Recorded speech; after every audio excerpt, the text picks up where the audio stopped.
How to share screen with audio in Messenger.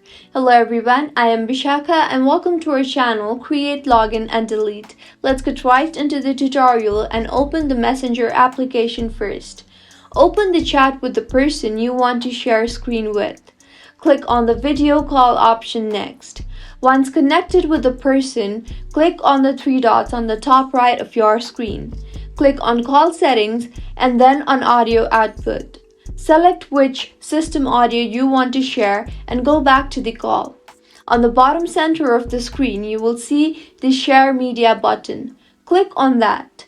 You can now select from varieties of options to share, be it from watch or post. You can also play games together, and in order to share screen, click on the share option and you will be able to share screen.